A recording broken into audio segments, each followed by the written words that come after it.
And of course, what I'm talking about today is the person who is often listed as inventing the telephone, really, instead of Alexander Graham Bell.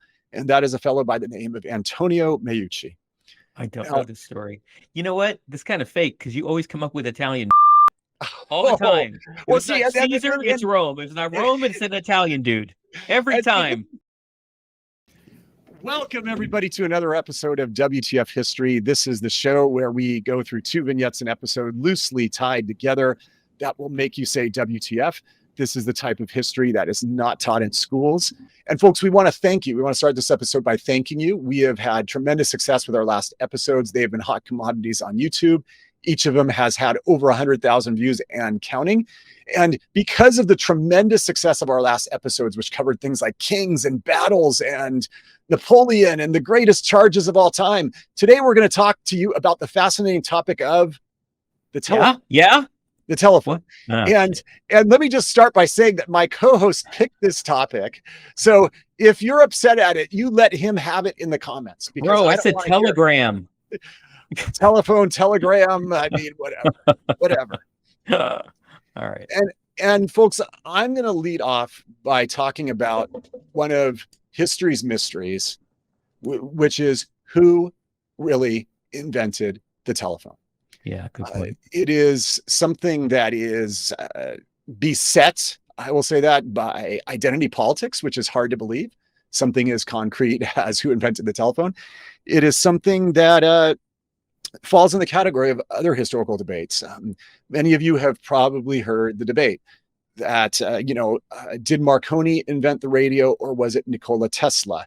Well, the answer, by the way, is neither of them. It was Heinrich Hertz, who at least has, radio waves named after him. Okay. And some of you have probably also heard, that the Wright brothers were not the first flight pioneers. And I'm not going to wade into that. But what we are going to talk to you about today is this idea that the true inventor of the telephone might never be known. And of course, what I'm talking about today is the person who is often listed as inventing the telephone, really, instead of Alexander Graham Bell. And that is a fellow by the name of Antonio Miuchi. I don't know this story. You know what? This kind of fake because you always come up with Italian all the time. Well, see, not Caesar, it's Rome. If it's not Rome, it's an Italian dude. Every time. This is why I couched this and said that this historical fact is so fraught with identity politics. You have a book that's titled Italian Dude Slighted by History, and you go to that before every episode. And here's the irony is when I get to my conclusion, you'll see that I will probably give a conclusion that is against my people. Okay, so I don't want to hear any of this grief. I'm here for it now. I don't want to hear any of this grief right now. And I should also mention that Antonio Miuchi was Italo-Cuban American. Oh, okay. For the record. That's right. So he's adjacent to your people as well, Mr. Yeah, he is. He's one island away. One island away, baby. So Miuchi was really a fascinating guy, right? I mean, he was born in Italy. He immigrated to Cuba. He spent most of his formative years in Cuba. Most of his time as a young man, but like many other people at that time, his dream was to come to the United States, and he came to the United States, in this era, this post-Civil War era, where lots of cool things were happening in this very fast developing nation that is the United States. The other thing about him is he had a sick wife, and it's widely acknowledged that the reason why he cared so much about inventing a telephone was that so he could care for his sick wife. He wanted to be able to talk to her from other rooms. He wanted her to be able to say, hey, I need this. She was bedridden, right? And so he wanted to be able to talk with her and be able to communicate with her while she lied there sick. So here's what we do know about his invention, right? He did go to the American District Telegraph Company of New York in 1872. And he said, I want to test my new invention, which I'm calling the telephone, on your telegraph lines. Here's my prototype. I believe I can transmit voice. Can we test this on your lines? And then there was so much publicity about that in 1873, the president of the Boston Diving Club contacted him. And again, this is what we know. These are facts. Contacted Miuchi and said, hey, I heard you created this thing that enables people to talk to one another over a wire. our diving club wants to hire you to create a waterproof version so that guys underneath the water can talk to people who are on land. So that's what we do now. The interesting thing is that after 2 years, Miuchi went back to this company that he had given all of his drawings, and they told him that they had lost all of his drawings, which is really interesting. In 1874, he filed for something called a patent caveat. A patent caveat is not quite a full patent. It is something that it's just less. It's more of it's a less technical version of a patent, is what I will say. And the long rumor has been that he was too poor to actually afford to pay for the full patent, and that he was too poor to actually pay for its renewal. But my research indicates that that's probably nonsense, and that is probably something that is put forth by the Miuchi apologists. And then finally, obviously, as people can imagine, and we're skipping the well-known history, right, about Alexander Graham Bell and talking to his assistant, and most people understand that, grasp that he, invented the first prototype, got a lot of publicity for it, everything like that. This all happened in these intervening years. And in 1876, Miuchi sued Alexander Graham Bell, and he sued him and said, you basically infringed my patent. You've stolen my designs. It is confirmed at that time he was too poor to be able to afford a lawyer. So, you put that in your hopper when you're trying to determine who was right here and who actually had it, because look, justice it was then, it is now, it's sort of rich man's justice, right? Now, here's the most fascinating thing. His lawsuit went away, but the next decade, there were continued legal proceedings between him and Alexander Graham Bell about who had actually invented the telephone. The interesting thing is, in January 1887, the US government, in that lawsuit, they intervened and they filed a motion to annul Alexander Graham Bell's patent under the grounds that he had procured it through fraud and misrepresentation, and that it actually belonged to Miuchi. But after 9 years of continuing legal battles, the U.S. attorney who had handling the case had died, and the presiding judges just basically said, this dispute is irrelevant at this point, and they stopped it. And in 1889, Miuchi died. He died in 1889. And at that point, there was nobody really left to try to prosecute his claims that he had actually invented the telephone a couple of years before Alexander Graham Bell. Now I want to get to some of the interesting things. And what I said, how who settled this famous dispute is really the product of modern identity politics. So in 2002, you had a Republican member of Congress who represented a heavily Italian American district. He actually got entered into the congressional record, a resolution that said that Miuchi was the official inventor of the telephone. It actually passed the U.S. House of Representatives. So according to the U.S. House of Representatives, they were trying to remedy this historical wrong. They actually entered in the congressional record that if he had had the money to actually pay the fee for his patent, that he would be credited as the inventor of the telephone. The interesting thing is that Canada, which has a lot of Scots people like Alexander Graham Bell, and who, as most people know, Alexander Graham Bell had a lot of ties to, the Canadian Parliament passed something the next week saying, no, it was Alexander Graham Bell who invented the telephone. So we had a bit of an international dispute, heavily influenced by identity politics, about who actually invented the telephone. I believe, from looking at all the available evidence, and a lot of it is lost in the mists of time, and a lot of it is shoulda, woulda, coulda. I believe that this was simply an era where a lot of people were working on the same thing at the same time. Yeah. I mean, a simple analogy would be, who invented AI? Who invented ChatGPT? Right. Who invented? But the answer is, there's a lot of great minds working on it. Yeah. Which of them is going to get wealthy? Who knows? Which of them is going to be famous? Who knows? Don't you think amongst the inventor set, there are certain ideas that are like hot, right? Yeah. And they go, hey, I hear Bob's working on blank. Yep. Hey, let's work on blank, right? I mean, here's another thing, right? I mean, most people saw the movie about the development of the atomic bomb last year. most people know that the Soviet Union, Germany, and the United States were all furiously working on the atomic bomb. It's just science had gotten everybody right to that doorstep, and at the same era, a lot of people were working on it at the same time. Or the space race. Yeah, right? Exactly. Russian Exactly. Space. Fun. Miuchi should get a lot of credit, though, as one of history's great minds. And I will tell you one thing. So again, even if I diminish personally his claim that he was the first for the telephone, the fascinating thing about this guy is that he was a Renaissance man of inventors. He actually was a personal friend of Garibaldi, the guy who, marched through Italy and reunified the country. And he invented a new type of ammunition for Garibaldi that was used for years. Yeah. He also invented, those effervescent vitamin C drinks. He invented Emergency, right? He said that, the carbon dioxide will settle the stomach and it's a good way to deliver vitamins. And so he had this nutrition drink that he patented. He also invented electroplating, the way that certain metals can be attached to others. Yeah. And he invented a certain type of oil refining among, 50 patents that the guy had. So he was clearly a great mind. But was he the inventor of the telephone? Who knows? But this is one of those historical mysteries that should make you say, WTF. There's a device that we use every single day. It is glued to our hands, and we do not know for sure who invented it. Yeah, that was a great story. Again, dependent upon my story is completely dependent upon your story.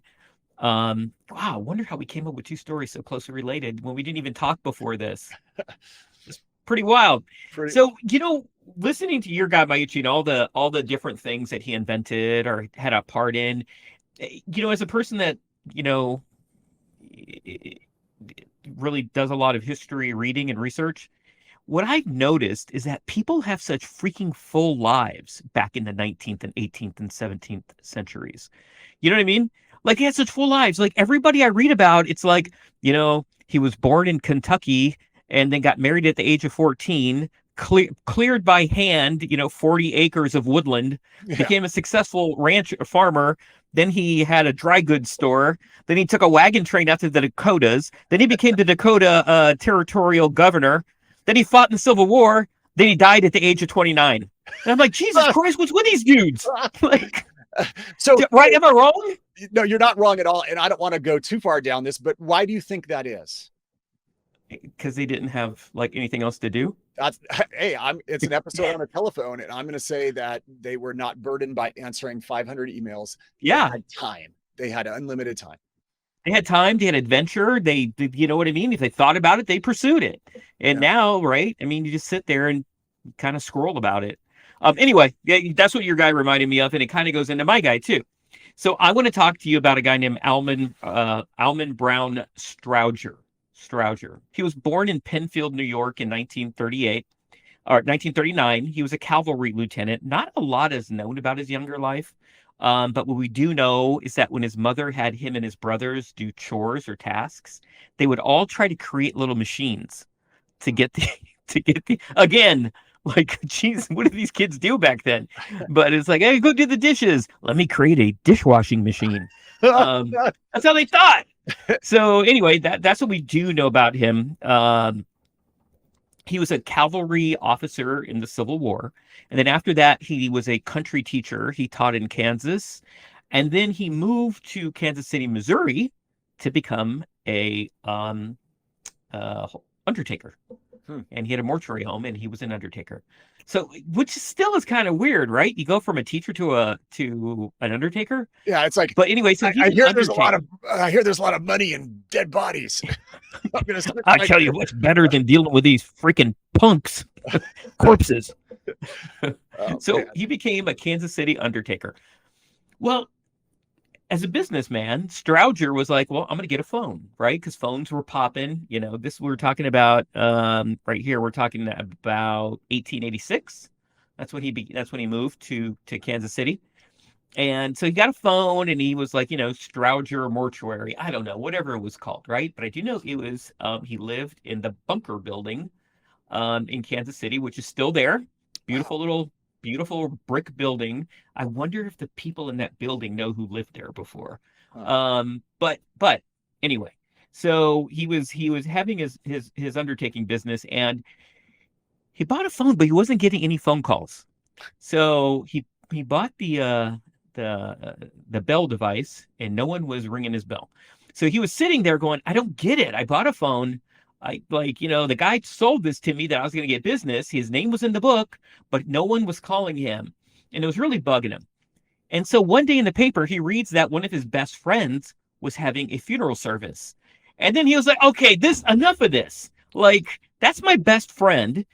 He's having a funeral service. I know for damn sure his family would be calling me to be his Undertaker, right? If he was having a service. I got to figure out what's happening here. So Alvin Strouger started doing a little detectiving, right? And this is like the guy that builds machines for chores is not the guy you want detecting on you. So he starts looking into stuff, and Alvin finds out that his competition, because Kansas City's a 2 Undertaker town, his competition, the other Undertaker, his wife is a phone operator. And what was happening is that anytime anybody would call, because at that time you did not have direct dial, right? Your guy hadn't come up with that idea yet. You would have to call an operator. You would pick up the phone. You would say, hey, operator, connect me to the Undertaker, right? Or if you knew him, you would say, connect me to Strouger Mortuary. But usually they would say, hey, operator, is there an Undertaker in town? Yeah, can you connect me? And so this is like the 1870s equivalent of somebody controlling the first 5 hits on Google, right? You go, right. Chinese Yes. in my neighborhood, right? And it's like Good way to put it. Someone works at Google and they happen to own the first 5 Chinese restaurants. Yeah, they're like the Temu or Wish of 1886. And so Strouger is like, you're freaking kidding me. My competition, his wife is the phone operator, and like everything that comes in, including my best friend, goes to her damn husband. Meanwhile, operator. And here's one of the things that I hate about this history. And maybe if I had a lot more time and money, I could figure it out. I really want to know the name of the guy whose wife was the operator, right? I want to know the name of the competing Undertaker, because like that's really the dude that caused this invention. Not Strouger. It was his greed. Right. So Strouger is like, F this. This is wrong. So did Strouger go to the phone company and complain? No. Did Strouger go to the other Undertaker and go, hey, buddy, enough of that? No. Strouger said to himself, I'm going to put all operators out of business. Wow. So he went and he decided, I'm going to create a mechanism by which we don't have to go through a freaking crooked operator. And, because that's the kind of guy Strouger was. And so Strouger, he got his cousin who knew a little about electricity, because while Strouger was a tinkerer, he really didn't understand, electronic pulses and other things like that. And then he got another, I think, a nephew who had some money to help. He sold his idea, and the guy's, yeah, I'll loan you money to, get this together. And so by 1889, they had a working model of a automatic telephone exchange. So again, let me translate this for people who don't understand. Before this, you could not dial a telephone. You picked it up, it connected to an operator, and then you said, hey, connect me to. This guy, it sounds like he invented how to dial. Telephone. Correct. Amazing. He created the how to dial a phone. And it was like little impulses, right? And they are called a Strouger switch. And they are still called Strouger switches today. Right. And you go over the back in the day, and we'll probably have to put a video up here, because I think a lot of people who watches don't know what a dial telephone is. Right. You put your finger on the number, and then you go down to a little piece of metal, and then that's how you would dial the number. And it would give as many pulses as the number, right? That's right. It would go right.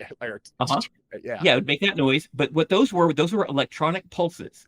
So that when you did 3, it would send 3 electronic pulses down the wire, and it would hit the Strouger switch, and the Strouger switch would rotate to the number 3. Amazing. And they would do that for the whole number. Strouger freaking created that because he was pissed off at the competitor. Like, you know what I mean? Like, a lot of Undertakers will go, you know what? This ain't working. Maybe I'll move to Wichita.